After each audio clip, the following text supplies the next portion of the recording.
Call the meeting to order. Bienvenue à la 130e réunion du comité permanent. Welcome to the Standing Committee of the Status of Women. Points. Please wait until I recognize you by name prior to speaking. And a reminder that all comments ought to be addressed through that of the chair. Merci à tous pour votre coopération.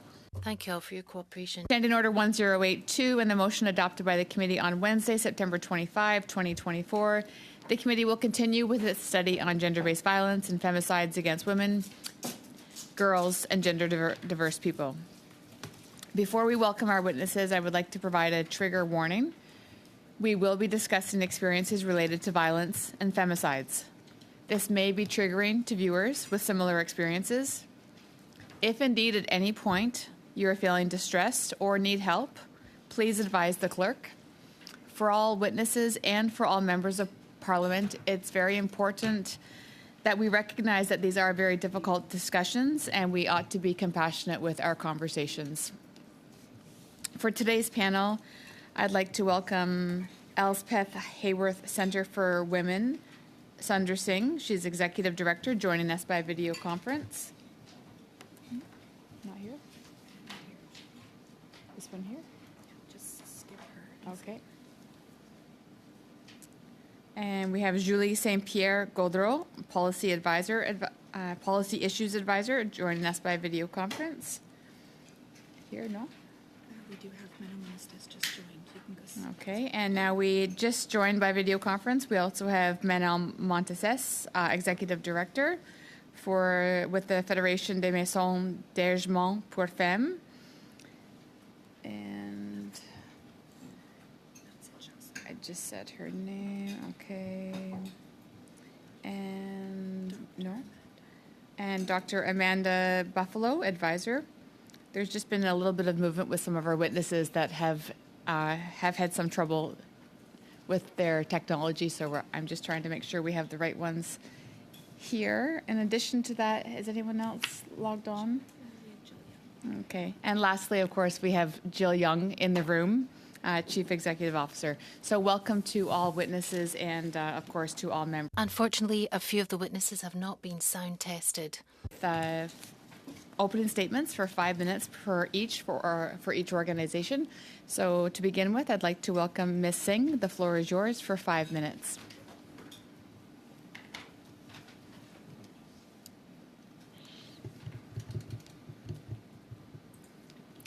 Thank you. Thank you, Madam.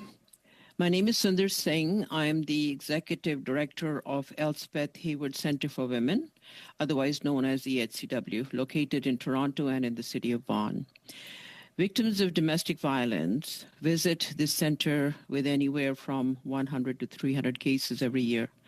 We witness the victims' helplessness in fighting the legal system and the law enforcement, including child protection agencies that in many cases that we have experienced do not understand the terrors of the abused victims who are being threatened, and that the children will be taken away due to their emotional outbursts. Emotional outbursts are recorded as mental instability.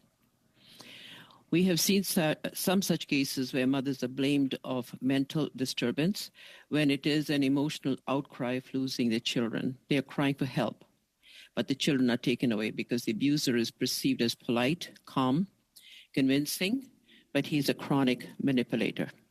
At the center, we witnessed a classic story of a woman arriving from another country as a new bride who married out of love to a man who had been previously married. His first wife ran away from him. Now he was seeking a new wife, so that his abuse could continue. When the new bride, whom I will call Cindy, arrived in Canada full of love for her husband, she faced domestic violence by him and her mother-in-law. When Cindy was pregnant, he broke her arm, affecting her elbow. She went through surgery to save her elbow. He broke the same arm again, seriously affecting the movement of her elbow. She gave birth to a child whom she carried precariously in one arm. The other arm was damaged. He continued to beat her. She came to the center asking for help. She was placed in a housing and landed a good job in her field. She was an accountant. She was on her way to self-sufficiency away from her husband. Then the luring and the apologies started, and false promises were made to her by her husband. She agreed to go back to him.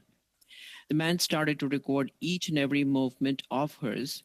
She was not aware. Her mother-in-law spread oil all over the kitchen for her to slip and fall at night when she came to fetch milk for her child. She fell and permanently damaged her elbow. The husband took a portion of the video he was recording in which she was precariously changing the diaper of the child with one hand and with the other damaged arm. The child was kicking and she was stopping the child from kicking. This video was given to the police. The police handed the video to the Child Protection Agency. Cindy was threatened that her child will be taken away. This started a panic. She talked nonstop with loud cry of a torn mother who repeatedly tried to express to anyone who could hear her that she was alone in this country, violently abused, and now the law enforcement and the child protection was taking her child away. When EHCW inquired, it was revealed that Child Protection Agency was not at all aware that the husband was a violent abuser of Cindy. Child Protection Agency provided evidence to the court projecting Cindy to be the mother who was mentally unstable. The child was given to the father. Cindy's doctor, teacher, and the police had reported of abuse, and letters were written by them clearly stating that the child should remain with the mother. Because she was unable to control her emotions, it went against her by some of the organizations that she was supposed to trust. Disgusted with the legal system, she left the country and went to the United States to live with her family. She's now using fake account to remain secretly connected to her son. Mother and son are patiently waiting till he is of an adult age so that he can be united to his mother. Bodies that provide protection, are they effectively safeguarding mothers and children? Law enforcement are doing good work. However, they need to be aware how mothers get traumatized when threatened to be ripped apart from their children. Shelters are running at full capacity, and housing for women facing violence is not easily available either. Why is this issue not a serious societal problem for the government? Why are the abusers placed in jail for 2 days, 2 weeks, or 2 years? When the life of a woman is completely destroyed emotionally, she is as good as being dead. Children are affected permanently. Why are the abusers not in jail for a lifetime? If they were, violence would be reduced instantly. Please make the domestic violence training for all the judges in the court a mandatory requirement. This would help safeguard women. Thank you. Thank you very much for your opening statement. Next, I would welcome Madame Monastès avec Madame Saint-Pierre-Gaudreau. Vous avez 5 minutes. Unfortunately, the witnesses, both of them have not been tested. One has and one didn't, so I'll do my best. Thank you. Manon Monastès, Executive Director of the Fédération des Maisons d'Hébergement pour Femmes, and I'm accompanied by our Policy Issues Advisor, Madame Saint-Pierre-Gaudreau, Julie Saint-Pierre-Gaudreau. Now, our federation, the FMHF, the Federation of Shelters, represents 60 shelters, first stage for emergency reasons and also second stage. So first and second stage shelters, repeats the speaker. We are the only association in Quebec which welcomes women who have been victims of violence against women, and not just women who have suffered from domestic violence or IPV. They're women who've suffered from sexual assault, family violence, sexual exploitation, violence based on honor in inverted commas. So we have women who are victims of many different forms of violence. Currently, our capacity to shelter people, we're at 106% for our occupancy rate. And unfortunately, we have to refuse 11,000 people. When women call up, we have to refuse them because we have a lack of space. 11,000 refusals, therefore. In Quebec, there have been around 20 femicides that have taken place. And for the women that we shelter, 26% of these women say that they have been victims of a threat of murder, and 25% of them want to report this, but 38% of them do not want to actually lodge a complaint. In Quebec, we've set up the specialised tribunals. It's still not effective in all of the judicial districts in Quebec. And we're looking to see what the effect will actually be when it comes to the question of the trust that women who've suffered from violence actually have in our judicial system. In Quebec, we had a strong report that came out rebuilding trust for women victims with 190 recommendations. And some of these have been updated and already implemented. But this is quite a recent report, so in the next few years we'll be able to see the actual impact of that report that came out and the impact of the different measures that are going to be implemented. Within the Federation, we have certain concerns about the Federal Action Plan when it comes to attaining the objectives and how we'll actually put all this into action. We're part of the network Hébergement Femmes Canada, Women's Shelters Canada. Unfortunately, women still do not have access throughout the country to the same level of services and the same quality of services. So implementing the National Action Plan is founded on a solid basis, solid foundation with 3 pillars.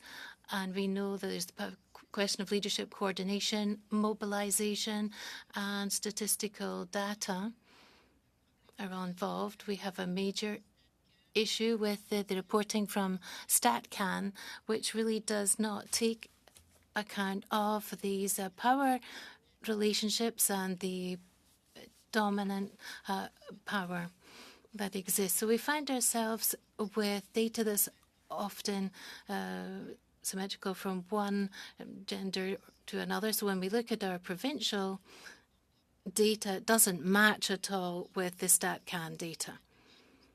And I think it's the same problem throughout Canada. For years now, we've been speaking out against the methodology of StatCan.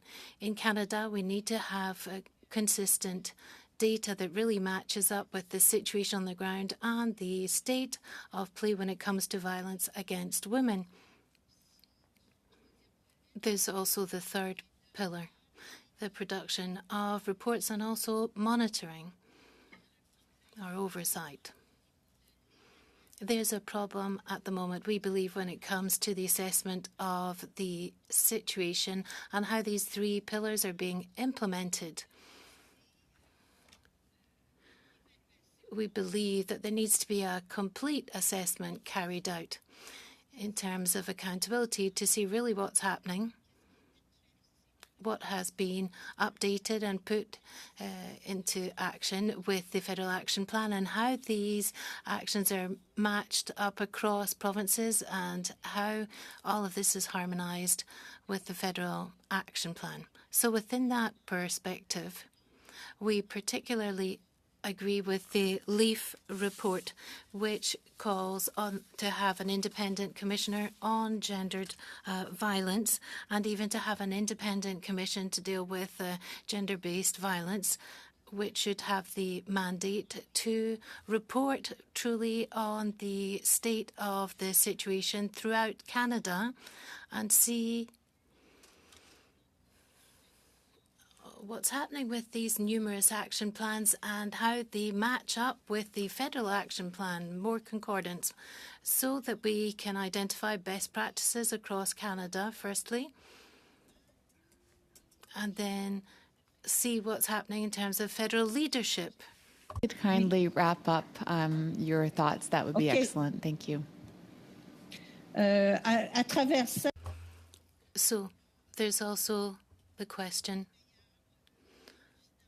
of having better funding of the shelters for women and the question of assessing the level of dangerousness of an offender and a better coordination, more consistency amongst the data collected, the statistical data,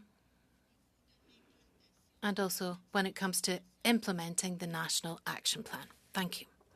Thank you very much. And just prior to us moving to our next witness, could I please remind all witnesses to adjust your mic boom so that they're, for those of you that are online, so that it's just above your mouth, just below your nose, just above your mouth, just so that we can ensure we have the best sound for our translation.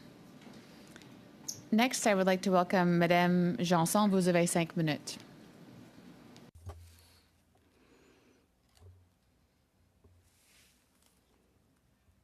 Good afternoon. So I'm the founder of the Maison de Guerre, but I'm also a victim who was left for dead. Within our system, there's lots of different failures. I was left for dead 30 years ago, and 30 years on, things have actually worsened rather than improving. When it comes to court delays, they're so lengthy that women are put into women's shelters, but after 2 or 3 months, the women have to leave this shelter, and the man is waiting for them just outside the shelter. So, in fact, the courts should act immediately. We ask women to leave their homes. We ask women to leave their furniture, their property, their goods, their work. So even though she's the victim and it's the man who's violent. In Quebec, there's no therapy, there's nowhere to help these violent men. I think that we should take these men and have homes for violent men and put them in these homes, not to give them some therapy once per week, but full-time therapy where these men will work with experts. And so that when they come before the court, they'll be able to then explain the dangerosity or the dangerous level, because otherwise it's 1 against 1. In the court, often we're emotional as women. Of course, I was a victim. I was left for dead. I was crying. I was full of emotion. I was full of fear. And then there's many problems with the youth protection department. When it comes to IPV, women are often see their children taken away. We see that they're alienating their children, and then there's this question of separation conflict. IPV is not a separation conflict. Domestic violence is something that women are subjected to, and children have been witness to this. So children are therefore also victims as much as their mothers. And when it comes to child protection services, they're not educated. The man is charming, he's a manipulator, and he manipulates society as a whole. So when we look at the news, we always hear, oh, I'd never have thought that that man would have done such and such thing. He was nice, he was kind, he was polite. But when we come up against the youth protection system, the same thing happens in there as well. The caseworkers who are there are not at all able to work through this, and when I'm saying they're really not equipped to recognize domestic violence. It's described instead as a separation conflict. It's the mum who's had to leave, who's lost everything, and then they take away her children and they give the children over to the violent man. This is a very serious concern. Same thing with the justice system. I go to witnesses as a witness in all of my files, and I see that judges are really not well equipped. They are really not aware of what's happening with intimate partner violence. It's the mother versus the father. She's not always been able to record the bruises, the blows, everything she suffered in the home. So the most important thing that I want to get across to you is the court delays. I've got clients who have to wait for 2 or 3 years before they can actually go before the criminal court to deal with their aggressor. They live in fear. They can't constantly live in women's shelters. And in the meantime, the man has access to her at all times. It's very easy via Facebook to track her down at her workplace, for example, or because the children attend school, so it's easy to find her, or certain family members, by following them, they can find her. So when we talk about a case of IPV, it should be dealt immediately, heard immediately by a judge. As we do with youth protection cases, they can ask for an emergency case to be heard. So I think that with IPV, with the domestic violence cases, we should have the same rights so that women can actually win back their freedom, and that we actually stop the man. He's the one who's the criminal. He's the one who has to be stopped and put into centres where he can have true follow-up. That's what I wanted to share with you today. Thank you. Thank you very much for sharing that. Next, I would like to welcome Dr. Buffalo. You have the floor for up to 5 minutes. Thank you.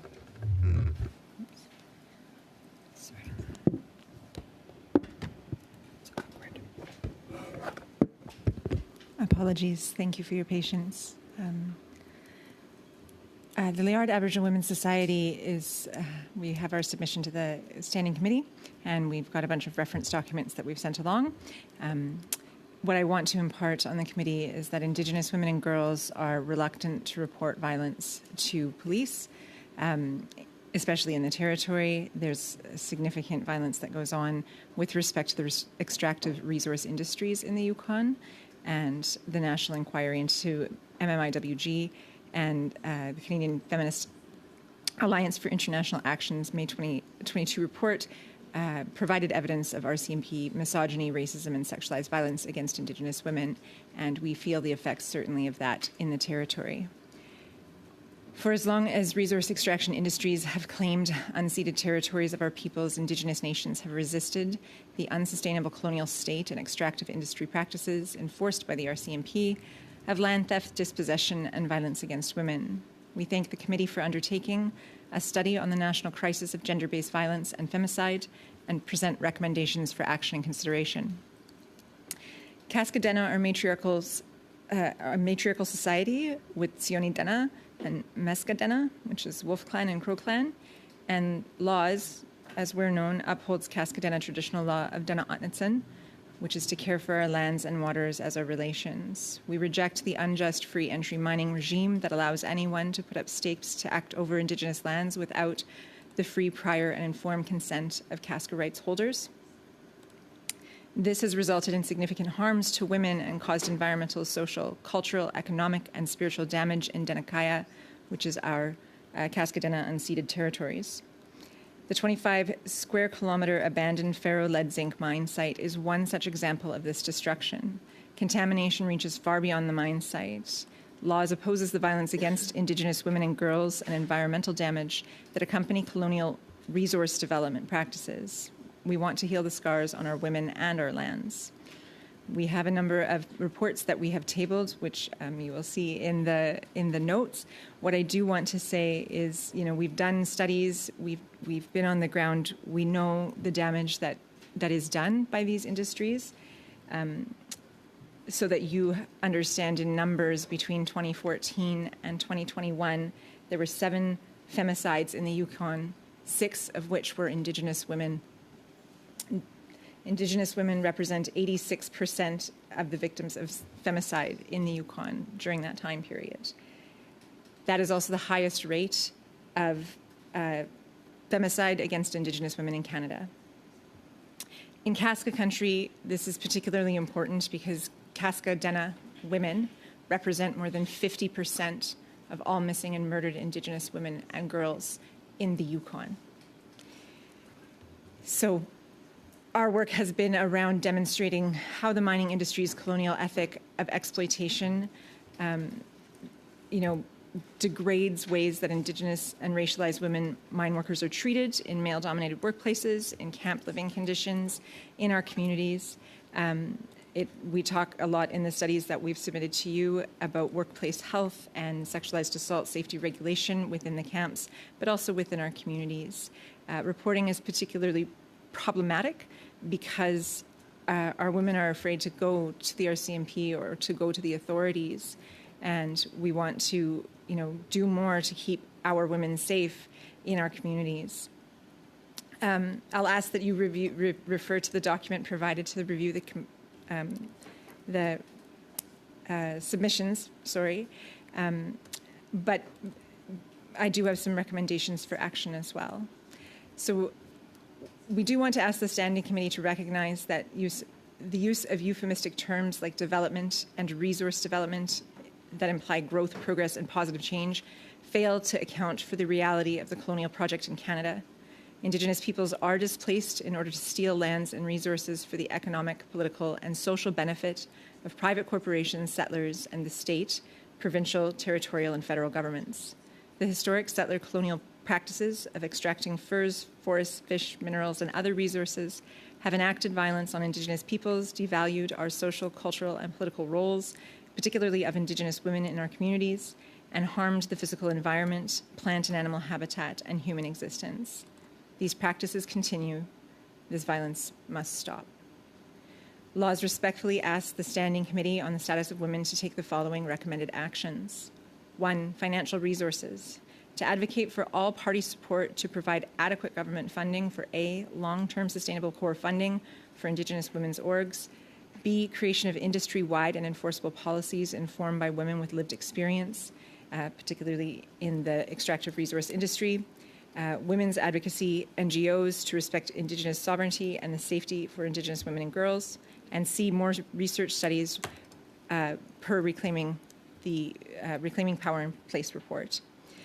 2, accountability. Ensure that Canada complies with its obligations to respect, protect, and fulfill women's equality rights and the human rights of Indigenous peoples under domestic and international law through its UN Universal Periodic Review and Sustainable Development Goals reports, law and policy reform, and using GBA Plus policy analysis, fund Indigenous women's participation and include Indigenous women in decision-making roles for environmental and socioeconomic assessment reviews of extractive industry proposals.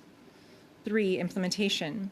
The TRC, the Reclaiming Power in Place, and the calls for justice, Aboriginal Justice Inquiry, the Royal Commission on Aboriginal Peoples, all of these the government needs to ensure that this work is adequately funded in order for our communities to work towards implementing recommendations, calls to justice, and calls to action.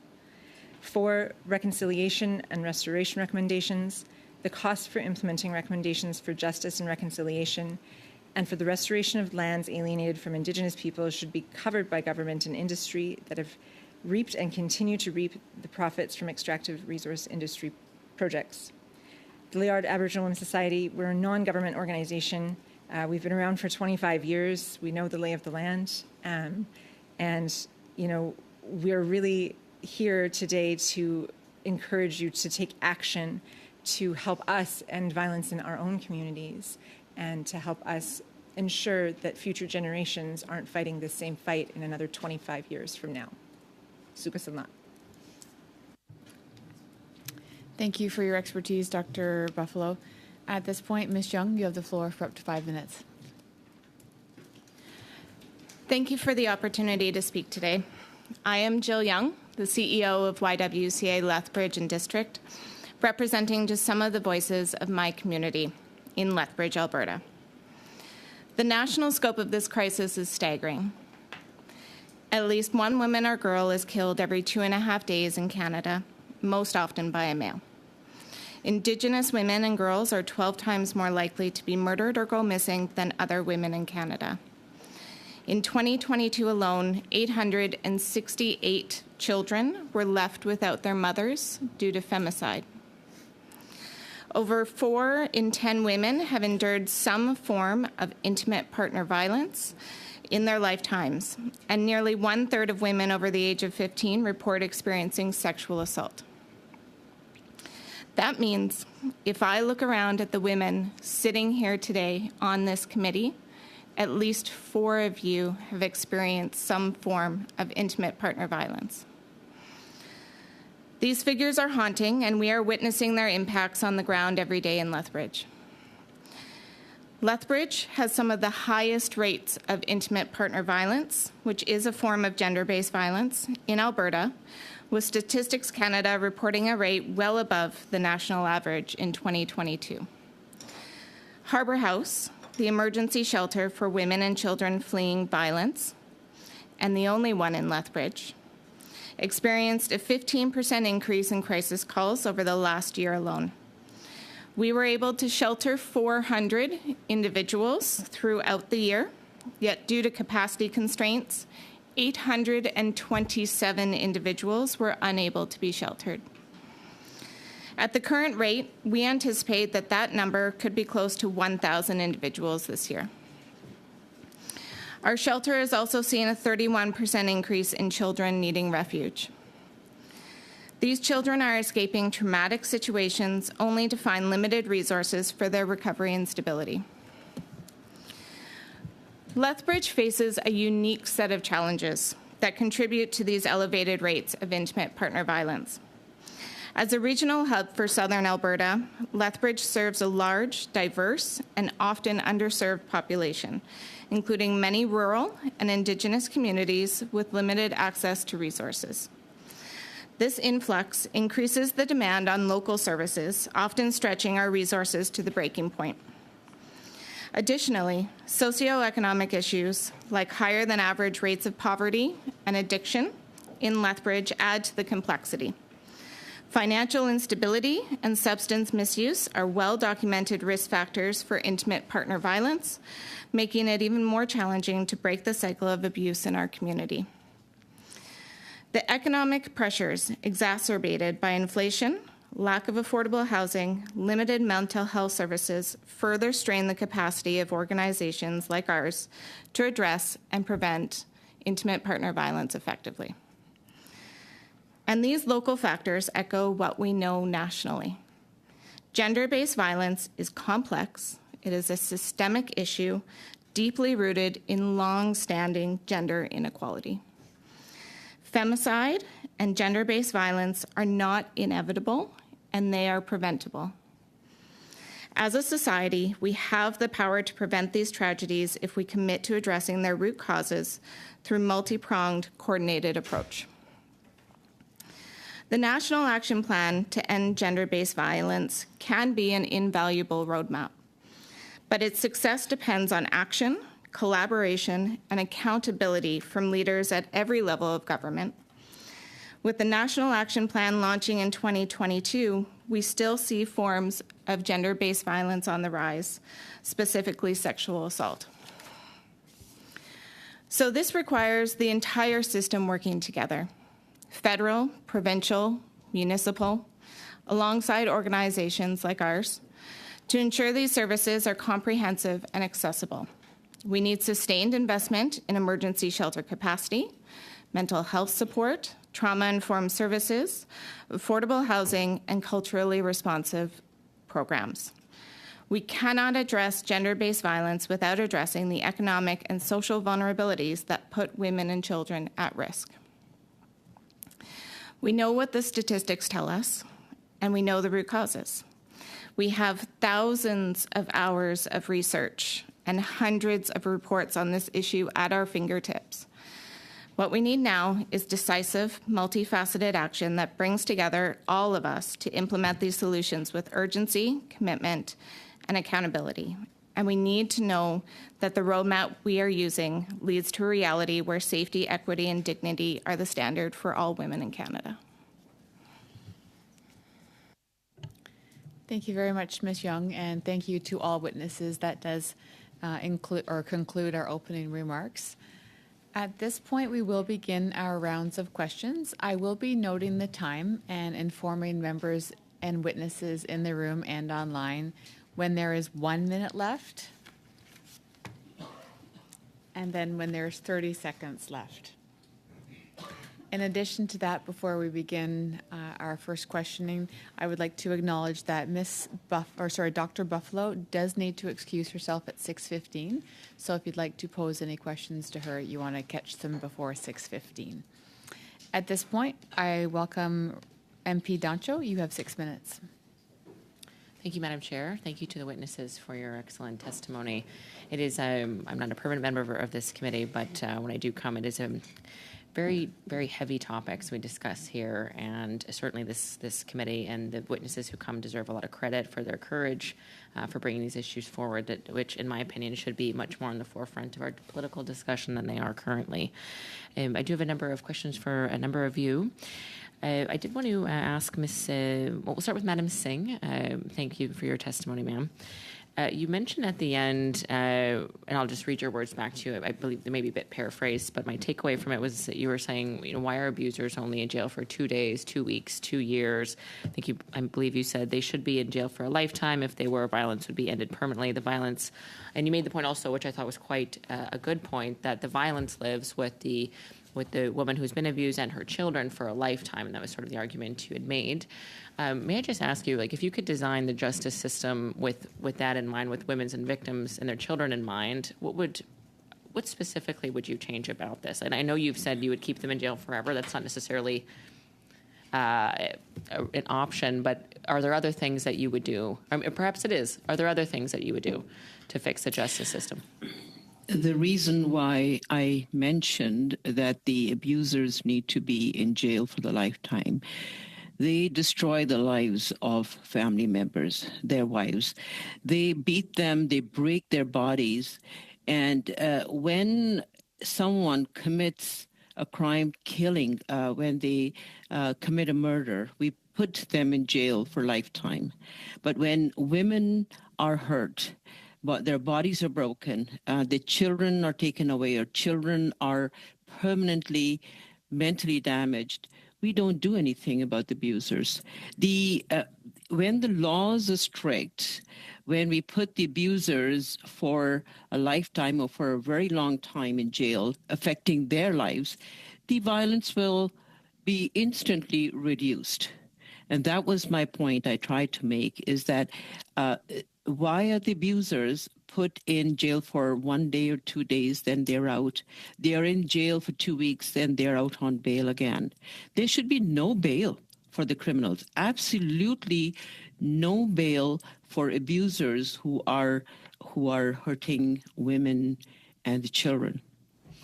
Thank you, ma'am. I also have a similar question, actually, for Ms. Martine Jensen. I believe, Martine, you were here, I believe, in November of 2023.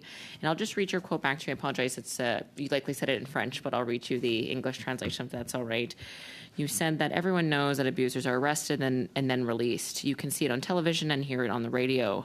So women are afraid to report their abusers and don't want to do so because once he is released, he will automatically return home. And I feel that that's a very powerful point, because to get the courage and to do all the work to finally report and go through the whole rigmarole and then have him perhaps spend a few days in jail, as the lady right before you said, and then to go through all of that and have him come home, I would imagine, or very upset with what just took place. I would imagine that a lot of women and others would be concerned about that. So can you just elaborate on your point, and how would you design the justice system to solve that issue?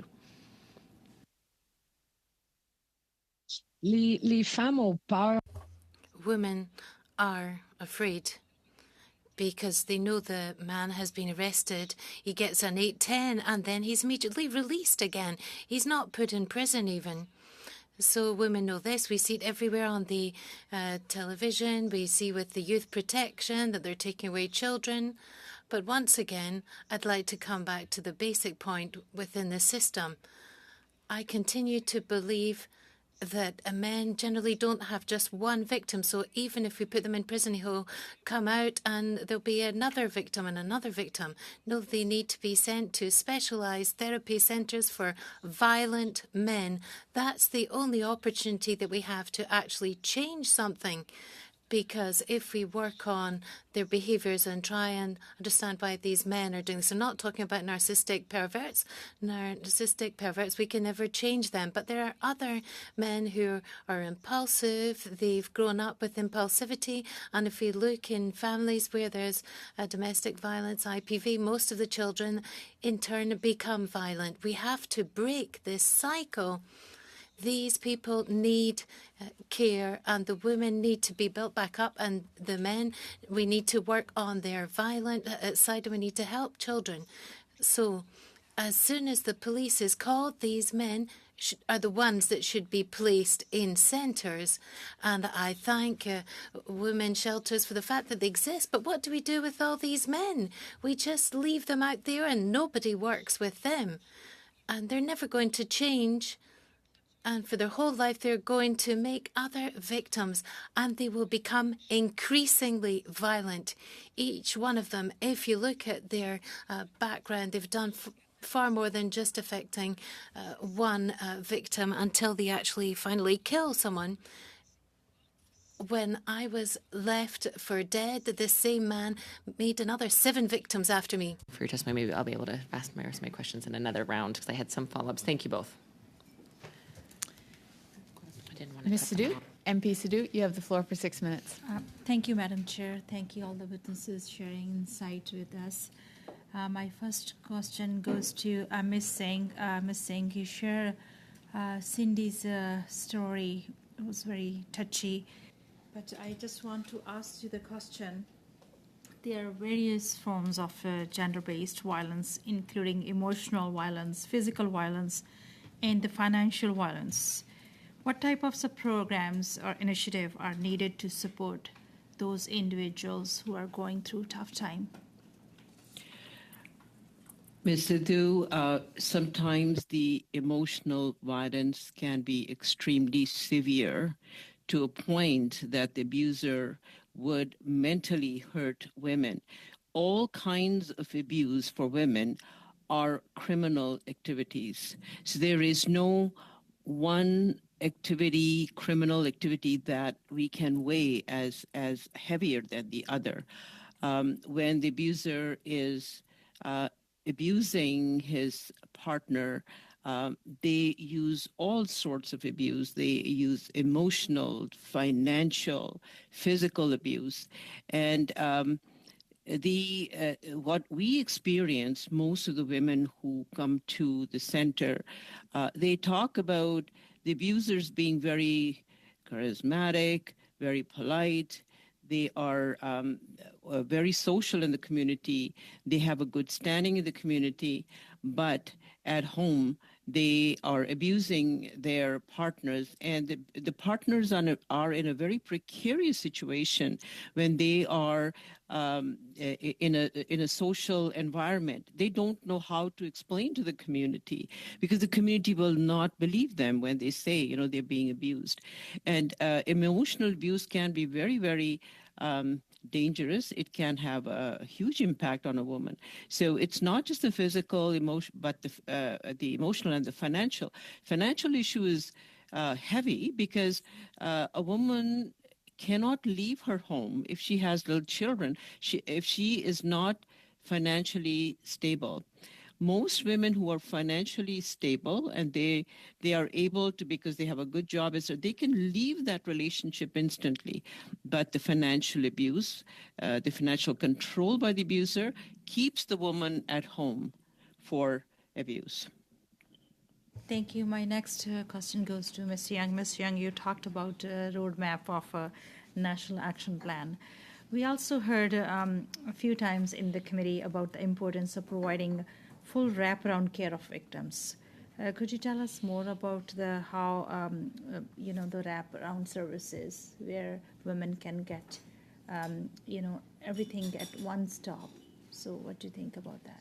Yes, absolutely. I'm a huge proponent for wraparound services and a system of care. Each individual that we see at Harbour House brings in their own unique individual story, and they're at a different part in their journey. And we need to identify what those services are and how we can help support them, because it's not a linear problem. And we will often see individuals coming that have various different forms of abuse, whether that is physical or financial or emotional.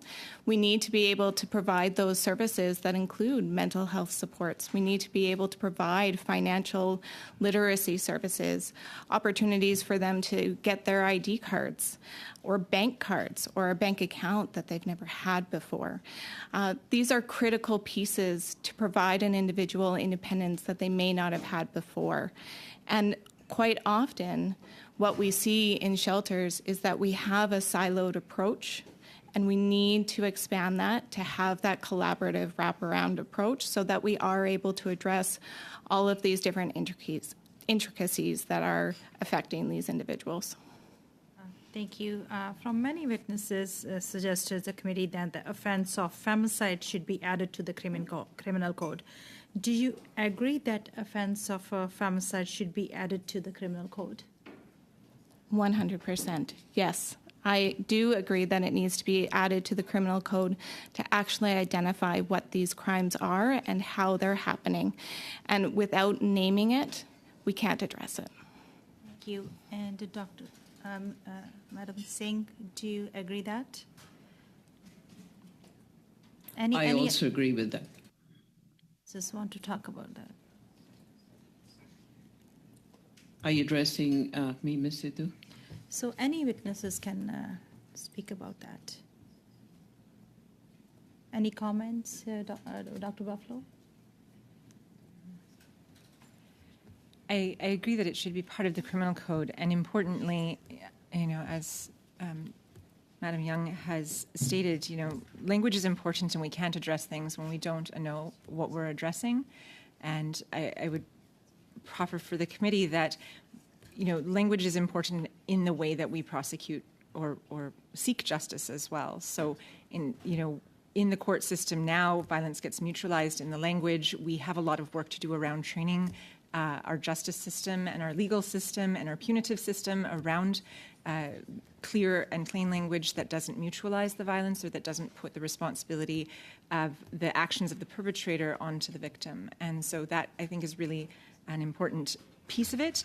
And that means talking about who did what to who, not, Jeff hit, Jill gets changed in the court to Jill was hit.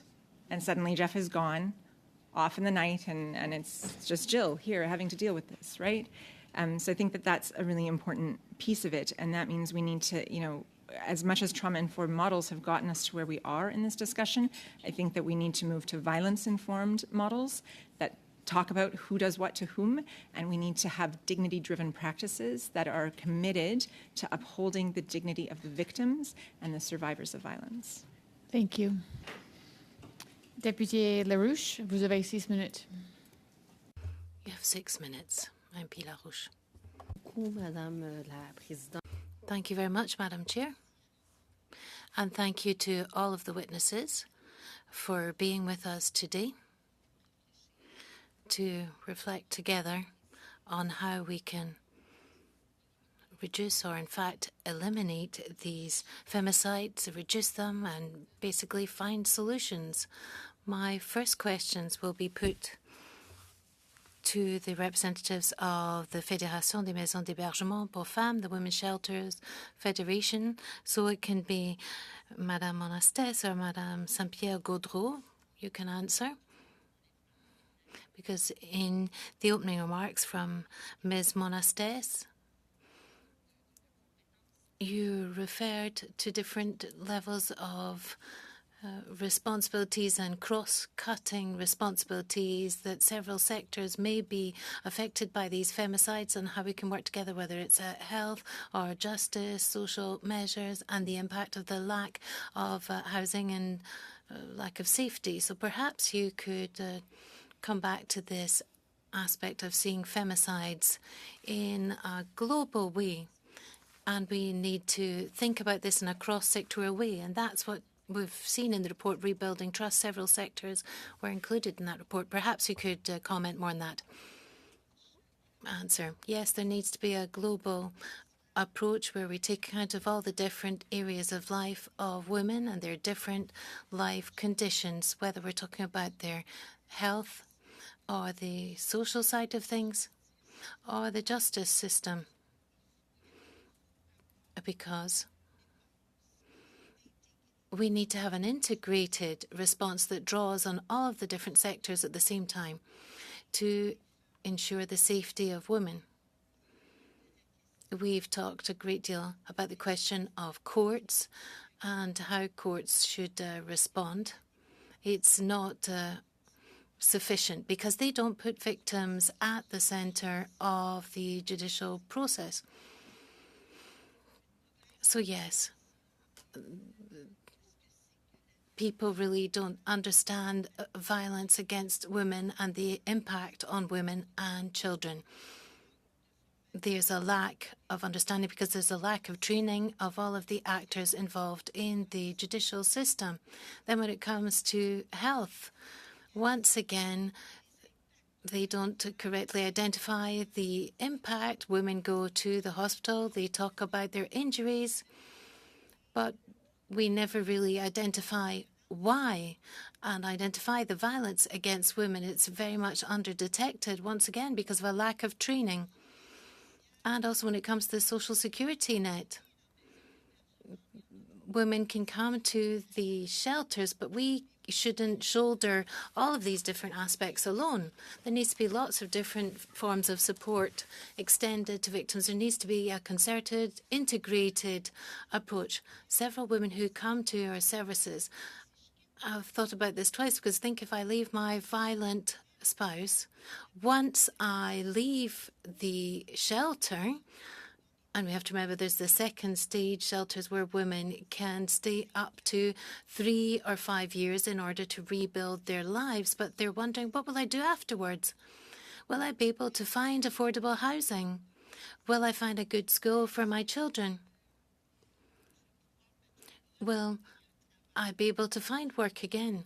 Because we know that when a woman leaves a violent environment, not just where there's domestic violence, but a woman has to completely rebuild herself at all levels. So unfortunately, some women will then decide to stay with their spouse because the social response is not at all adequate at all levels. And then what do we do with these men who have violent forms of behaviour? Once again, I'm not just talking about IPV, I'm talking about sexual exploitation, network, sexual assaults, family violence, violence committed by children against their parents, and all the different forms of violence that have already been raised here today, such as financial violence, verbal, sexual forms of violence. That is why there needs to be criminalisation of coercive control, because we know that in the criminal code we only have certain set offences. And often it only refers to physical violence, but there can be complete coercive control suffered by women, which will have a psychological and physical impact on women without there actually being a criminal offence committed as such. So that really is a major issue. And then what should we do with these men who have these violent forms of behaviour? Because one of the current problems in Canada and Quebec is that the programs that exist to work with these men really are not sufficient. They're not appropriate. Often these programs don't actually make them shoulder their responsibilities vis-a-vis their violent behaviour. They might say, OK, Mr. X has been violent towards wife Y, but he's nice with his children. But in fact, all studies say that that's completely false. If he's violent towards his wife, no doubt he's violent towards his children as well. So there's also the question of this civil legal system where the man gets custody. Next, MP Gazan, you have the floor for 6 minutes. Thank you, and thank you to all the witnesses. It was excellent testimony today. And I wish I had lots of time to ask questions. My first question is for Amanda Buffalo. You spoke about policing and the issues around resource extraction. We actually did a study in this committee on the connection between resource extraction and increased violence against Indigenous women and girls. But I want to speak about the policing. You said the RCMP, there's many reports of misogyny, racism, and sexualized violence. I'm asking this question because there's this kind of tough-on-crime approach to dealing with gender-based violence.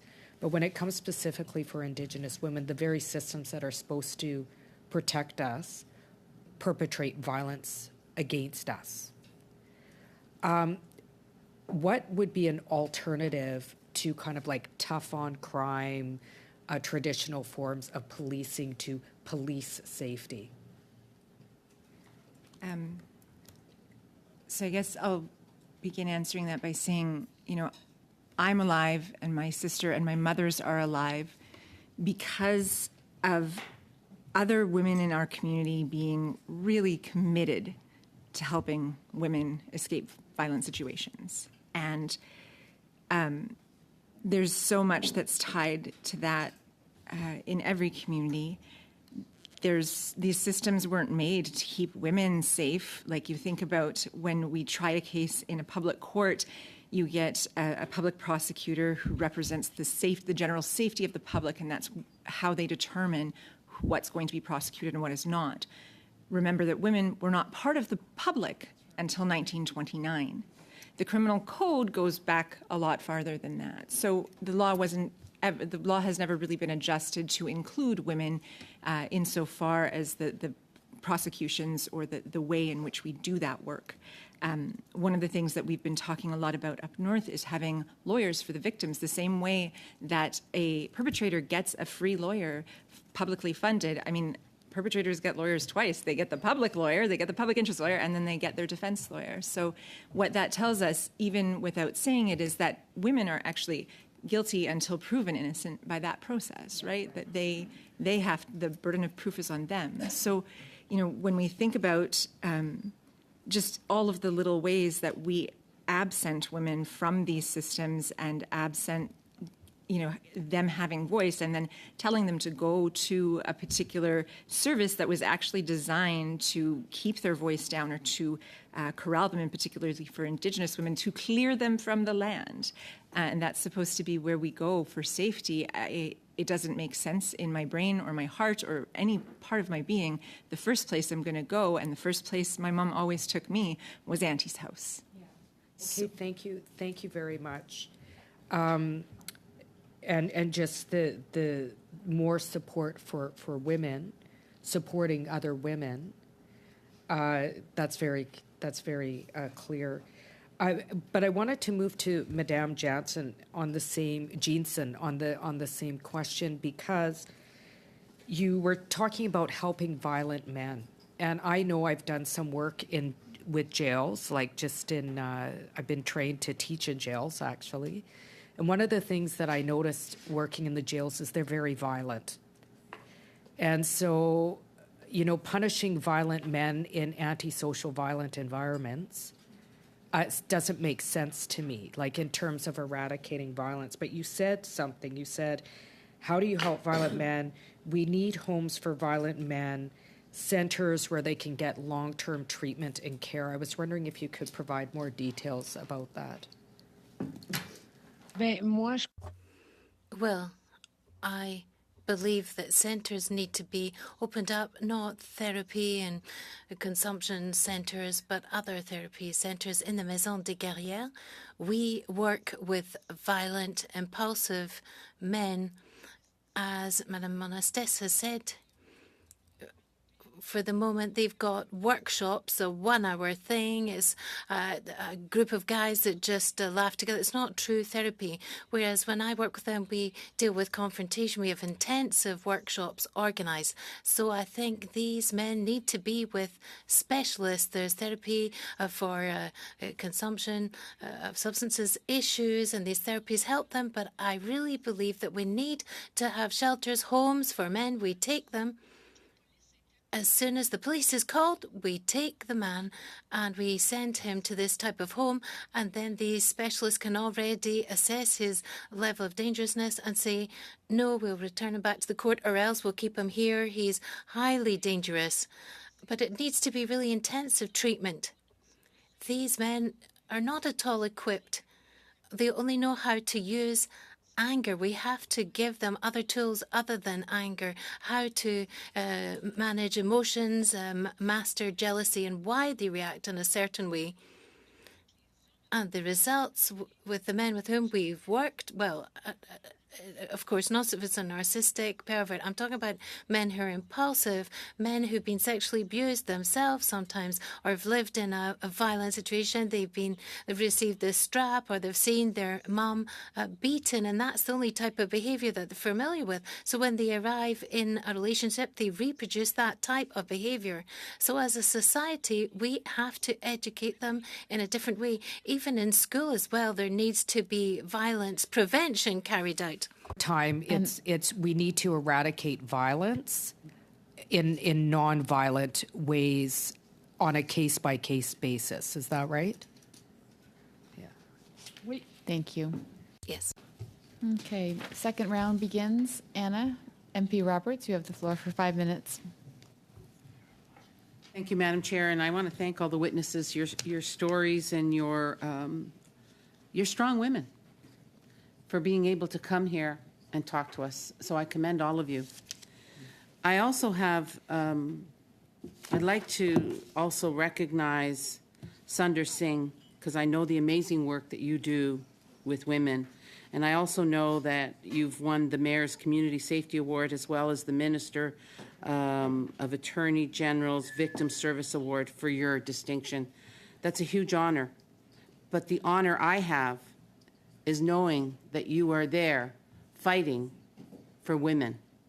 And one of the things that you said really, it hit a chord with me about the sentencing of men. We had a situation in Vaughan, and I know that you're aware of it, where a heart surgeon was presented with divorce papers by his wife, who's also a physician, decided to kill her. She had been speaking to her friends about the abuse that she had experienced with this man. At the end of the day, we can take that individual, hopefully, I like the idea of maybe, removing the man and putting them in a home and getting them help and not always blaming the woman. But would you say, Sunder, Mrs. Singh, would you say that sometimes men cannot be rehabilitated? There is a possibility, and in many cases, they cannot be. I have witnessed a POWER program where we've had approximately 15 men in a room who were transformed with the program, and it worked extremely well. Yes, there are some mental cases where you absolutely cannot do anything about it, and you have to put them in jail for the rest of their lives. They will, if we don't, these partners, females will move away from them, but these men will find other partners to abuse. And the cycle will go on and on and on. So it's just not one woman who is victimized. There are other women who are also victimized because of this person, because of his mental state. But say the catch and release, sorry to interrupt, Mrs. Singh, would you say that the catch and release has to be revisited because it's not protecting women? Catch and release is not it's not something that I will recommend. It's not my recommendation. A person who is violently hurting his partner should be put in jail for a very long time so that it affects his life and he learns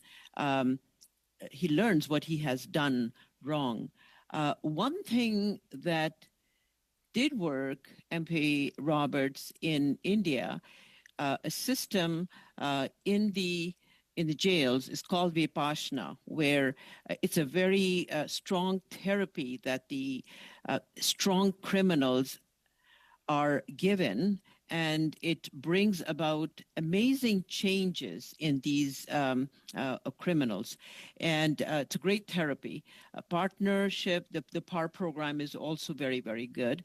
But what I'm trying to say is that these criminals should not be given bail. Once they are put in jail, they have to go through full, lifetime or full-time mental counseling, and they require some sort of serious therapies to impact their mental state. Some who are there, I mean, there are many, many criminals who have done horrible things. They are in jail. You can't change them, but majority of them can be. But we have to use proper therapy. They still have to be in jail, to be transformed. We cannot let them out because if the law is soft, then these criminals will continue doing what they're doing. But if the law is changed and has become stricter, you will see a reduction in the domestic violence. You will see reduction in assault. Sexual assault is so very common in this country that we can't even imagine. You scratch somebody's life story, you will definitely find that there's some sort of sexual assault going on. And why is it going on? Why in this country? Why in this country? Why are the women not safe in this country? Thank you. And thank you. At this point, we have MP Lambropoulos. You have the floor for 5 minutes. Thank you, Madam Chair. And I want to begin by thanking all of our witnesses for being here today. It is not easy, and we really appreciate your input on this study. So, again, thank you very much. J'aimerais repousser un petit peu sur l'équipe.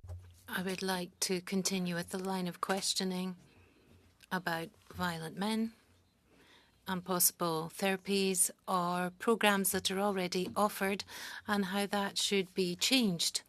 There are several witnesses who've touched on this. The Fédération des Maisons d'Hébergement pour Femmes, the Federation of Women's Shelters, you've touched on that point, and you've said that at the moment we don't ask men to actually take responsibility for their violent actions. So where is the focus at the moment if it's not on that? And how should it shift so that it actually becomes a more appropriate focus? And Madame Genson, I'd like to hear from you on that after the first witness answers. I can intervene quickly. One of the recurrent problems that we've seen, there's no actual standards behind these programs, nor is there any research demonstrating what the results actually are on these men once they've gone through that type of program.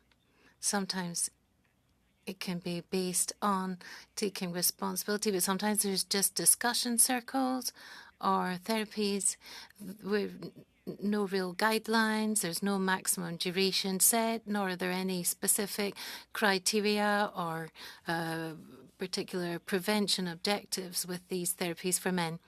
That could be one possible solution, but that has to be accompanied by other preventive type actions with young people.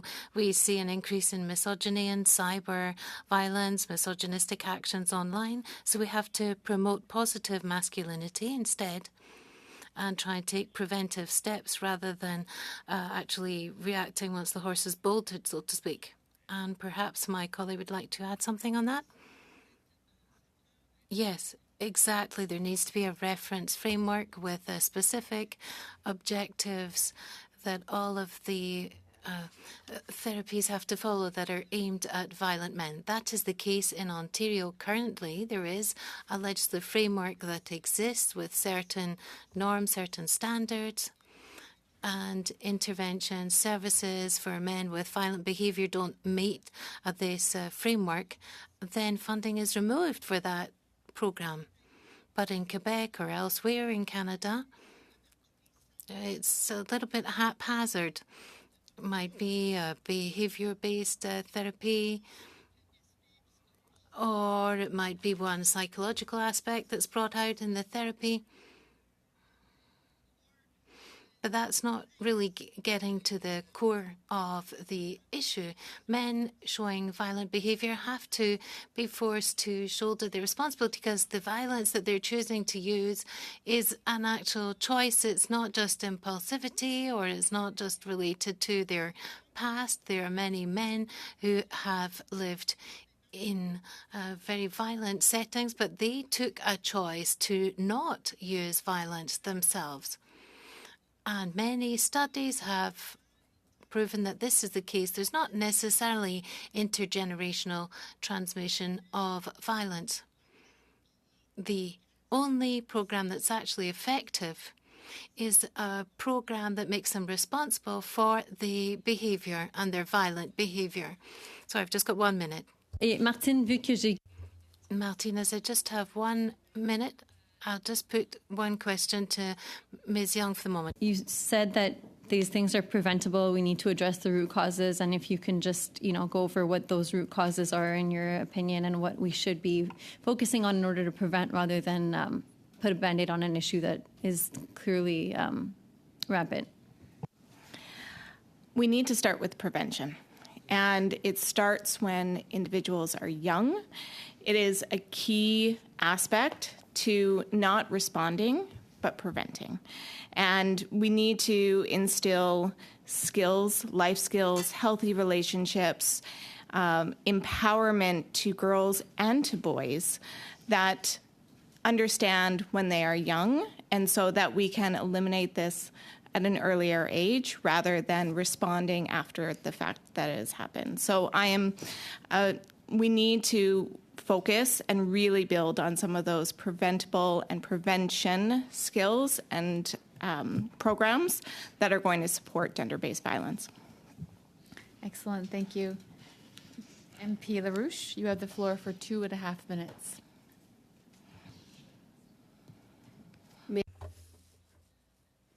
Thank you, Madam Chair. I'm going to continue in the second round with Madame Saint-Pierre and Madame Monastes. In your opening comments, and you explained in your answers that we have to look at femicide not just within the context of IPV, but within other contexts. So thank you for having opened that up to us.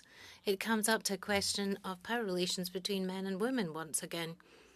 So you can either add to that if you like, or in your last intervention, you opened up a door. You talked about online violence, and of course the federal government covers the criminal code. That's where we can act. There's all these hateful comments that feed into misogyny. So when do we actually intervene? That's the question. When do we legally intervene under the criminal code as to what's being said online, so that we can then actually have documentary evidence or other forms of evidence? Why do the police not have the same tools to act when this happens online? Yes, this is an extremely worrying issue. Currently, there's a real backlash against women, and there's increased tolerance in society vis-a-vis violent forms of speech.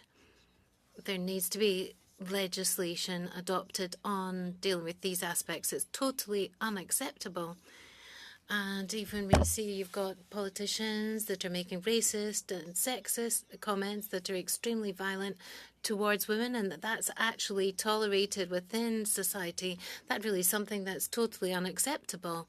Here in Canada, we want to act to stop violence against women, so Canada has to also send out a zero tolerance message when it comes to violence against women. So, Madame Saint-Pierre, I've seen you nodding your head. Yes, I completely agree.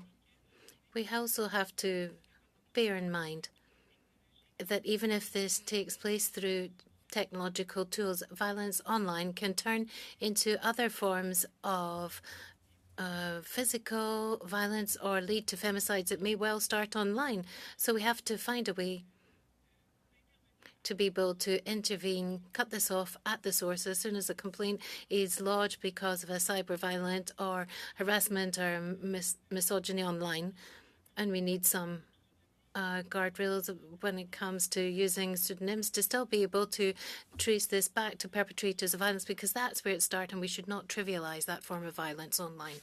The floor for 2.5 minutes. Prevention. You said prevention. So one of the things that I've really pushed for since being elected are to push forward bills to really tackle the roots of gender-based violence. Guaranteed livable basic income, voted against. You said affordable housing, Ms. Young, rent geared to income. I don't feel like we'll tackle gender-based violence unless we deal with human rights matters. Madame Buffalo, you spoke about human rights violations perpetrated by the state against Indigenous women on lands, territories, and resources. I'm wondering if you could both briefly respond to that. Do you repeat the question? Like prevention, why are those things do you agree that we need those things in order to really deal with gender-based violence head on? Human rights matters. Yeah. Prevention, and when it comes to human rights matters, is an essential core piece of where we are really going to have a significant impact on ending gender-based violence. And when we look at the dollars that are attached to how we are responding after the fact with our shelters, with our second stage, if we were able to invest such a significant amount of money on the prevention side, providing individuals with those necessary basic needs and the education around it, we could really start to have a financial impact as well on gender-based violence. Yeah, because you spoke about one of the roots being gender and inequality and inequities. Yes. Madame Buffalo? I think that sometimes, we get into this back and forth of what, like the chicken and the egg. And I think that it's really important to remember that violence is actually the root cause of all of those inequities, right? It's not the other way around. It's not the inequity exists and then violence can happen. It's violence ensures that those inequities exist. So I think we need to start thinking about it like that. And when we start thinking about it like that, and we start addressing it like that, we can look at it. Violence is deliberate. It is always a choice. And you can see it when a woman is beat, it's usually not in the places that you can see, right? It's unilateral. Somebody makes a decision to do it to somebody else, and then they do it. And it's social because we're all part of that. And so we have an opportunity to address those three things in a variety of ways, particularly with the law. And if we start treating violence for the crime that it actually is, I think that we also have a different opportunity to address all of these other social ills that come as a result of the choice, one person's choice to use violence against another. Thank you. Okay, député Vieng, vous avez 5 minutes. Merci beaucoup, Madame la Présidente. Thank you, Madam Chair, MP Vieng. Thank you for all making yourself available today. I'm turning to Madame Martin. We've already heard from you here at our committee on another subject, on another bill, but we're always unfortunately talking about violence against women. You've said that your spouse 30 years ago left you for dead, and in the meantime, he has actually created another 7 victims. That's what I understood. So my question then is, what happened in between each of these offences committed? How did the judicial system actually react? Did they not get the memo? No. So he just got 8/10s with these women. When I wrote my book, we looked at his criminal record, and that's where we saw there were 7 8/10s. And then there was one other victim who was left in as serious a state as me. She's got twins. She was able to escape before she she was dealt with like me, but she was beaten. But he wasn't really judged before the court, so he continues forever, amen, with these victims. So it seems that we're dealing with someone who is a true re-offender in a very open way and has not been stopped in his tracks. Yes, that's why when I was talking about therapy, there are experts, and the experts can say this guy will never change, a narcissistic pervert will never change. Yes, I agree with you. Narcissistic perverts, well, they're a bit more complicated. Now, Madame Monastas and the Quebec network, no doubt you're familiar with that. There's different organizations that joined to this in both. There's Partage au Masculin. When I worked on the radio, we put them on the airwaves, and we started to talk about men, and we asked them to express themselves, and we learned a bit more about the situation. I dare to hope that it is possible. Perhaps I'm an eternal optimist, but I dare to believe that it is possible to do something. As far as you're concerned, what's happening in our schools, because the women and Mr. Sir here, we had a study on intimate partner violence, and we were talking about men and boys as well, very young boys. That's a precondition for success. So are we present in schools enough? Do we talk about this enough in schools? Yes, quite. Prevention really is at the centre of all of our interventions. And even in the shelters, we actually go to schools, more in secondary schools, because we don't have enough resources. But I think it is important to see that prevention is the aspect that's the least well funded. And however, that's the aspect that really needs to be developed. So we talk about healthy relations between intimate partners in schools. We do that work, and each time we've got young women, young girls who share their lived experience. So we step in, and there are girls who speak up and say, we need your services. So yes, prevention really is at the heart of the matter. And we have to also remember that in the shelters and in our network, it's children who come with their mothers. 50% of these children are young boys, and we also take actions with them and talk about their lived experience and as bystander witnesses, and there's special programs for them. And when you work with these children, you're used to all of this, of course. You've got a great deal of experience. How do you assess your success rate with these boys to ensure that there will be positive masculinity in the future, that they'll be full citizens that will respect women? Or do you feel that quite a few drop through the cracks? What do you think your anticipated success rate is? Well, that's a bit more difficult to assess, because they're not with us for a long time in emergency shelters.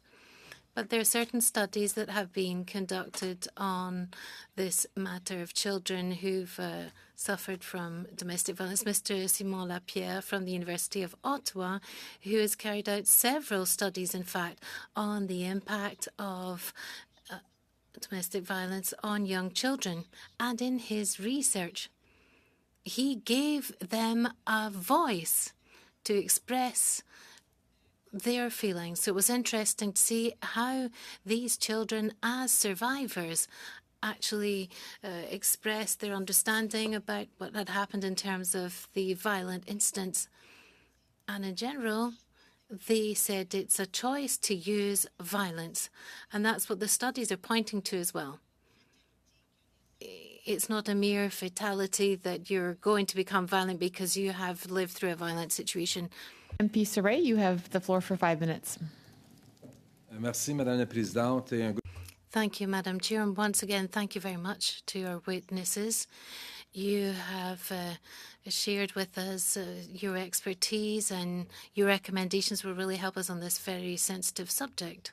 And I do hope that there are many judges and Crown prosecutors and justices of the peace who are listening to this testimony that we've heard over the last few weeks, because there are urgent changes that are needed. It's really awful. So I'm going to start with Ms. Monastes and Ms. Saint-Pierre Gaudreau and Ms. Jensen.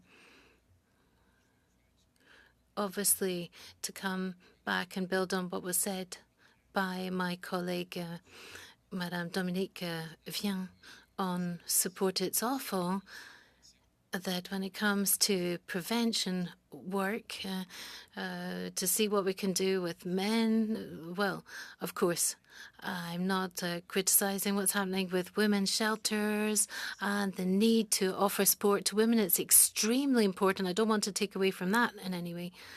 But it seems there's just one solution for men: throw them into prison. And we know it doesn't work, because often they're not there. So you said that Ontario has a reference framework. Could you please submit that to the committee? Yes, absolutely, is the response. And then we could look at rolling that out throughout Canada. Yes. And also when it comes to holding them accountable or taking responsibility, there's a program that's dedicated to fathers. It's called Caring Dads. And it's very effective, because we really talk about them shouldering their responsibilities and how their violent behaviour has an impact on their children, so that we can then change their parenting skills so that they can be responsible dads without using violence. Well, I think that's another study. Crown prosecution doesn't really support children at all. Now, we need to look at that. Martine, I'd like to hear more about recommendations for therapy. You've given us some details on that. Do you have any other recommendations to share with us? Because we've got the Federal Action Plan, and the 10 provinces and the 3 territories have signed up to this. And there's going to be a report coming out in December. But there's 25% of the funds that have to be spent on prevention. I think we're talking about $125 million for that pillar. Should we set up pilot project centres for therapy for men? I would say yes, yes, and yes, right down the line. As Madame Monastes has said, we teach them to shoulder the responsibilities, but of course we have to listen to the whys and the hows and their lived experience. Prevention in schools is very important. Young people are not educated about this. There's a great deal of violence. There's the street gang members. There's violence surrounding them, and often people are violent because they're in self-defense mode. They're afraid. Young people grow up in violent situations to try and be cool. Which tools do they turn to? Violence.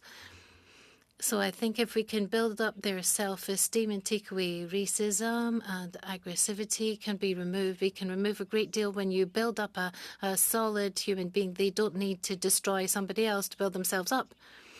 So for the therapies, I've looked everywhere into this, and there's zero therapy for men. I'm not talking about little workshops a few times per week. I'm talking about a therapy where you're really in a closed environment. If you've got a group of violent men together, there'll be behaviours that will come out, and people on the spot will be able to work with them, their control and so on. That's the best solution. I've only got about 45 seconds left, so I've got firearms at home. I'm a hunter, but from your experience, do you think there's a problem with people having guns at home? And the fact that they're being used against women in a significant way? Absolutely. A man who wants to kill, he's going to kill. But we do have a problem because we've eliminated the program for regulating firearms in Canada, and there we saw an increase in the use of firearms because that program was swept away. The firearms registry is what I'm referring to. So if we leave them, MP Doncho, you have the floor for 5 minutes. Thank you, Madam Chair. Thank you Merci. again to the witnesses for their testimony. I appreciate the commentary from members of Parliament today and the responses that we're getting. And I do agree, and we've heard this from witnesses on this study and others, that there needs to be a lot of focus put on rehabilitation and therapy. I very much agree that if we're going to break a cycle of violence, we certainly need those supports, and they are severely lacking. I also agree, I believe Ms. Kazan had mentioned that penitentiaries are, in essence, and excuse my language, but it's the best way I can describe what I've seen. They can be hellholes. They are very difficult places to be. It stays with you for the rest of the day when you go visit them. But I think what I struggle with is the idea that when we have perpetual abusers, I believe it was Miss Jensen had mentioned the man who had abused her had abused 10 women. We know that there's perpetual child sex abusers. I have a very difficult time believing that it is okay in a society to send those individuals directly to receive therapy. They should go spend some time in hell for a few years, in my opinion. And certainly the worst of the worst deserve that. And so what I see happening in this country with various criminal justice bills is a weakening of that. And the justice system for victims doesn't seem to be the priority. Sometimes very bad men who do vile things to many women and children need to go to jail. And that doesn't seem to be necessarily the default anymore in some cases. And it's very upsetting to open a paper and see that some man who sexually abused many children is out after 5 years. I think that's a grave injustice to victims and how they live with that for a number of years. I just wanted to mention that and get the perspective of Ms. Singh. Do you have any thoughts to add to that, Ms. Singh? My mind is racing. There's so much that I want to talk about. Yesterday, we had to see a case where a young child who had been sexually abused by the father, she is now 6 years old. The mother was abused by her husband, and she actually saw the child naked on bed and him with only his underwear on, and he beat her up when she witnessed it. And anyway, she's now separated, and she has the 6-year-old child with her now. She is fighting like hell to keep the child. He has hired a private lawyer. He can afford it. She was financially abused, so she can't afford a lawyer. Okay. And this lawyer is actively fighting for the custody of this 6-year-old girl who will end up with the father. And she's panicking and she's just talking nonstop, emotionally completely disturbed that that child will be taken away from her. Okay, so what do you do in a case like that? You know, I mean, I'm looking at we've tried to address the preventative measures. What we need to do. School education is so very important. Okay, but there are people who are immigrants coming, newcomers coming. They're bringing that culture with them. And the children are affected, the women are affected. And this is not the only case yesterday that we've seen. We've seen cases before as well where the child has been sexually abused and the child is talking. She's saying on the video, this is what dad did to me. And, when I call the police have closed the file because they're saying there's no evidence. Good Lord. And, this woman is... May I, sorry to interrupt, I just wanted to add to what you're saying. I actually recently visited a center in Manitoba called the Toba Center, and it specializes in exactly what you're talking about. They do wraparound services for children who've been abused, particularly children victims of sexual abuse. And they bring together, actually, there's been a discussion today about how silos really are really a problem between police and social services and shelters. This center really acts as the hub to bring police who often don't necessarily have the training of how to deal with a child who's young and can perhaps barely talk about it, barely even understand what's happened to them. And it's just a phenomenal, safe place for children that have seen things that no one no one deserves to see. But to your point, it's those resources for families are severely lacking. And the Toba Center, for example, follows that child through the process to protect them from having to repeat their story over and over and over to people that are not necessarily trained to deal with this. So anyway, I just wanted to mention that because I agree that there's a need for that. Thank you, Raquel. Yeah, so and unfortunately, Shoot, I don't sorry. have an opportunity to provide any space. Thank you. MP Demoff, you have the floor for 5 minutes. Thank you.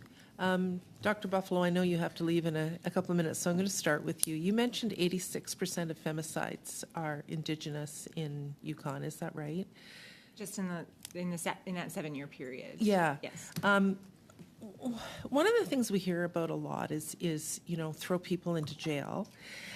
I can recall a case, and it wasn't in Yukon, I believe it was in Nunavut, of an Indigenous woman who called the police because she was being abused, and she was also arrested because she was breaching probation because she'd been drinking.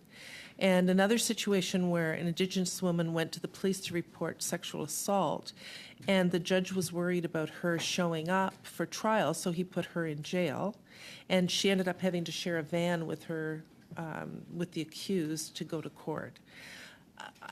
I mean, how do we ensure that Indigenous women who may be worried about being arrested for something like a breach of probation feel safe to call the police? Well, yeah, I do have to leave soon, and that's a long answer. Well, listen, you know what? If it's a longer answer than you have time for, you can send in something in writing if you don't mind, and then we can include it.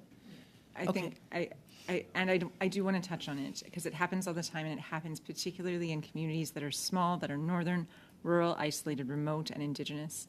It's a lack of resources. It's because we don't have enough bodies in the community. We keep getting money for program dollars, but then the program dollars dry up, and we go from having 8 people to 1 people, and so there aren't more people in the community to be able to do that kind of support. And so continuity becomes a really important thing when we're trying to address these issues in smaller communities. I do also kind of want to speak to, like you had said something about this idea of putting somebody in jail and the policing of Indigenous women's bodies. We know that Indigenous women are more policed than other people, Indigenous people in general are in Canada. And one of the things I'll offer before I have to leave is, there's been a lot of talk about punishment and throwing people in jail and what that looks like. And punishment and accountability, they're 2 different concepts. And one really invites the opportunity for someone to be accountable and rehabilitate their life. And the other just says that they're a horrible person that gets thrown away. And so this kind of culture of disposability either way isn't working. It's not working for any of us, men, women, any of our children, any of the future generations. And so I think we need to rethink of ways to, instead of punishing, look at ways that we can invite accountability into our conversations so that people can take that step to rehabilitation and make the changes in their own world, right? And in the way that they're choosing to treat other people. Thank you. Ms. Young, thank you so much for being here. You were talking about how you have the highest rate of, no, I can't remember if it was femicides in Alberta? Intimate partner violence. Intimate partner violence. How many people or women coming into your shelter has a firearm been used as a threat or involved in that intimate partner violence? I don't have the direct statistics on those cases specifically, but what we see in Lethbridge is a combination of both rural and urban dynamics. And we are surrounded by a huge farming community where we do see firearms available widely through the farming community. We have stigma that is absolutely there. It's a smaller community. We're about 100,000 people, and everybody knows your name. So we have those pieces, and when it comes to isolation, even if those guns aren't specifically used on them in a form of violence, there's still the threat of violence. And I think that's also really important because that is a psychological threat that is there, and it's very impactful on the individual in making that decision, whether they need to leave or have the capacity to leave. The reason I asked is because when Lethbridge Y appeared at the Status of Women Committee in 2018, after the meeting, I had actually asked them about that, and they said exactly what you did about them being used as threats, either against them, their children, or companion animals. And so the women were hesitant to leave, and they said a horrific story about some kids who reacted to a bang thinking that it was a firearm going off. So anyway, thank you, and thank you all of the witnesses for being here today. Excellent. Deputy LaRouche, you have the floor for 2.5 minutes. Thank you very much, Madam Chair. To round off, I will start at least with Madame Monastes and Madame Gaudreau, because you've talked about the matching efforts between what's happening in Quebec and what's happening with the National Action Plan, and the matching up between the different people intervene and these different levels of the plan. I imagine that's what you're driving at. And I'm going to be sitting down with the new community leader dealing with cases of violence against women and the municipal police services in Granby. So what questions should I put to him within that perspective of trying to match up all these different levels of action? Do you mean how to match up what's happening at a federal and provincial level? And there's also municipal police services that need to be included as well. It's not just what's happening provincially and federally, but with the police on the ground municipally. Well, we do have a guide in terms of policing practices in Quebec, and that does need to be matched up, this guide, because unfortunately it's not all police officers who actually bear that in mind, and to see how they should intervene when there's an intimate partner violence incident or sexual assault or a case of family violence. So that's already a basic issue, the fact that they don't bear that guide in mind. But we do have the Association of Chiefs of Police of Quebec, and there's the Association of the Canadian Chiefs of Police as well. So we need to coordinate properly all of these different policing practices, whether it's taking place at the provincial level or at these other levels, such as you've said, municipally and federally. So it's important to coordinate all of that. And as I said, there was a guide that was drawn up by the Canadian Chiefs of Police in terms of how the police should intervene. So we really need to coordinate and harmonize all of these different policing practices. Ms. Gaudreau, would you like to add something? I've just got 30 seconds. Well, what first comes to mind is, for example, we've got colleagues at the Regroupement des Maisons d'Hébergement who train police officers to actually detect coercive control or different forms of violence and different protection mechanisms to protect women. So those are approaches that could be further pursued, and we could draw inspiration from that in the rest of Canada so that that type of training is offered everywhere. Thank you. Very good. I would like to welcome Leah Gazan. You have the floor for 2.5 minutes. Thank you so much, Chair. And I have a question for Madame Menon. You said that the data collection that's done by Statistics Canada is not effective. So I wanted to ask you, what recommendations do you have for changing it so that in a way that you feel would be more effective? The problem with StatCan is in terms of the methodology. It's all based on self-reporting. So when StatCan draws up the statistics, they call people up and say, are you a victim of violence, whether it's a man or a woman? So unfortunately, in terms of the criteria, we don't take account of aspects such as coercive control. which means that we've got data that's symmetric. It's men and women are put on the same footing as if they're all suffering from the same level of violence. So we need to have a different methodology that would look at the level of seriousness of the acts that have been committed against women compared to men. It's not the same thing as verbal violence. That can't be put on the same footing as coercive control. But within StatCan, they've got no way of assessing these different types of violence that are being committed. And if you speak to a woman, say, look, I'm a victim of violence, and a man says, yes, I also am a victim of violence, they're both treated on the same footing. My last question is for Jill Young. You said something. You said resources are at a breaking point. What that says to me is that there's not enough resources still to deal with the level of crisis, like many municipalities have labeled it an epidemic of violence. Can you expand on that? What do you need in terms of resources? We need a very targeted, collaborative approach that includes sustainable funding. Quite often, the analogy that I use, and has been used by other community organizations within Lethbridge, has been that quite often we are trying to make the best decision for the clients that we see and the victims and the survivors with one hand tied behind our back. And that is because the options that are available that we want to be able to provide to that individual, whether that is a suitable home, whether that is mental health resources or physicians, we don't have those options.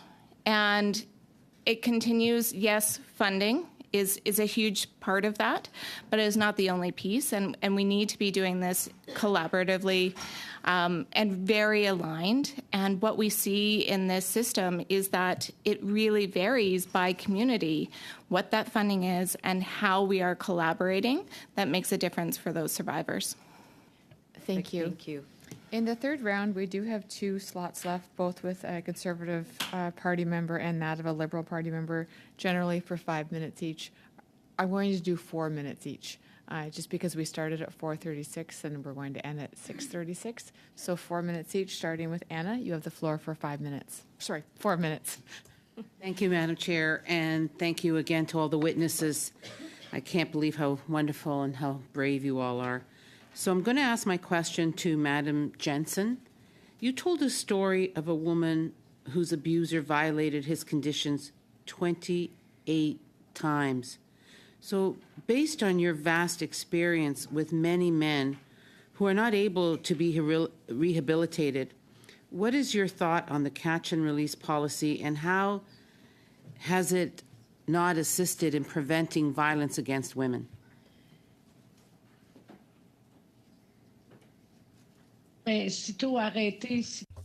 Well, catch and release, well, that means the men are free to commit femicides. There's nothing that protects us, nothing at all. I've placed 20 calls to the police. We can see all of the police reports about my situation. The police officers put questions to me, and the man was there, and we were afraid to answer because we know that the police officer is going to catch him and then release him. So sometimes it makes our life even more dangerous because the man is even more pumped up, more annoyed because the police have been called. So as soon as they're released, they're 100 times madder, if you like. So that's why women don't want to call the police anymore, because calling up the police actually puts their life even more in danger. I don't like what I'm saying, but that is the reality. Calling the police, the fact that they're then released, even makes their life more dangerous. Much, and I want to just go back to Mrs. Singh. I spoke to a few police officers who are very committed to protecting women, but what they keep telling me, especially in York Region, where recently a report came out that murders are up 67%, which kind of scares me a lot, is that their hands are tied because they do the arrests, but then they can't keep them behind bars. Would you say to the police officer that how would you encourage him to continue to protect women when the law's not on their side?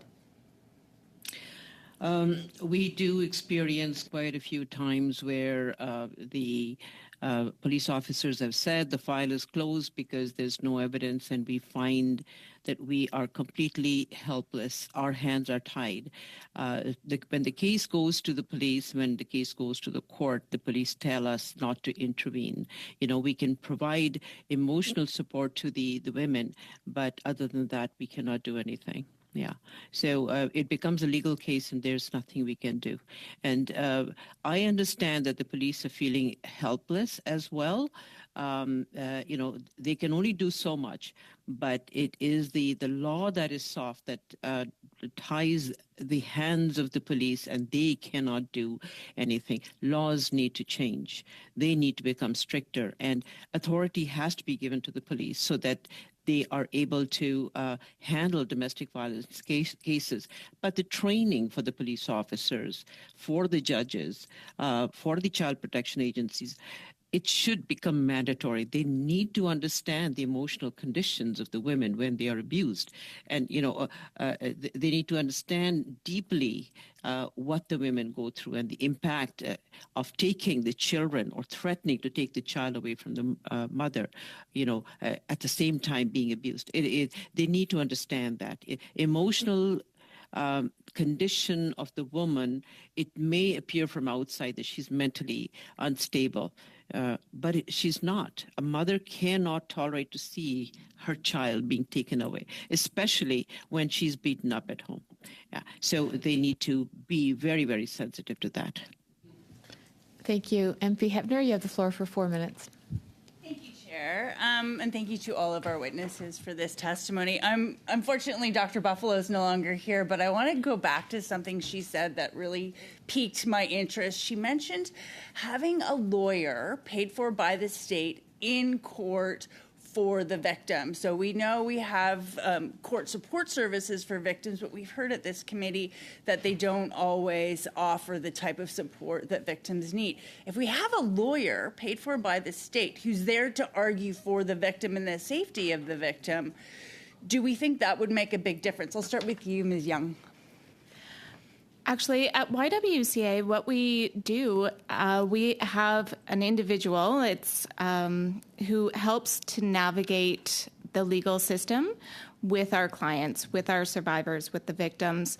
And it's something that it's incredibly invaluable because it can be daunting, overwhelming, and it can be very difficult to understand the system and what they're there to expect. So it's not necessarily a legal, they're not a lawyer, but they are there to support and advocate for them, and then they connect them with those legal advisors. So it's very important. And so I agree. I covered courts for many years. I knew many victim services workers. Their work is invaluable, but they're not heard by the court or the justice of the peace who's deciding bail. They're there to provide support, but they don't have a voice in the court.